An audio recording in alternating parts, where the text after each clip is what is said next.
Snow boarding பத்தி ஒரு முக்கியமான விஷயம் சொல்றேன். இத பத்தி நல்லா தெளிவா புரிஞ்சுக்கங்க.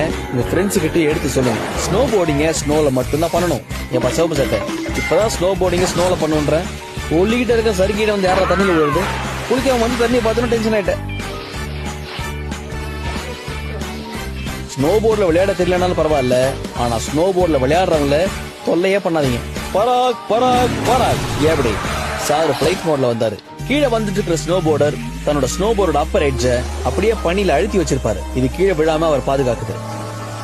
இப்படி பண்றதுனால ஃபிரிக்ஷன் அதிகமாகி ஸ்பீடு குறையுது. நீங்க மேக்ஸிமம் ஸ்பீட்ல ஜம்ப் பண்ணணும்னு நினைச்சீங்கன்னா இதுல உள்ள ஃபிரிக்ஷனை நீங்க குறைக்க முயற்சி பண்ணணும். அதுக்கு பேலன்ஸ்டா உங்க பாடி வெயிட்ட இந்த போர்ட்ல ஈக்குவலா ஸ்ப்ரெட் பண்ணி வச்சிருக்கணும். போர்டும் ஃபார்வர்ட் டைரக்ஷன்ல பாயிண்ட் பண்ணிருக்கணும். இதுல அடுத்து நீங்க பார்க்க போற டெக்னிக் பாப்பிங். ரேம்ப் பக்கத்துல வந்த உடனே உங்க 2 காலையும் நீங்க புஷ் பண்ணணும். அதுக்கப்புறம் உங்க 2 காலையும் ஈக்குவலா பயன்படுத்தி நீங்க ஜம்ப் பண்ணணும். உங்க கால்கள் இருக்கிற மசில்ஸ் ஒரு ஸ்ப்ரிங் மாதிரி ஆக்ட் பண்ணி உங்களால ஹைட்டா ஜம்ப் பண்ண முடியும்.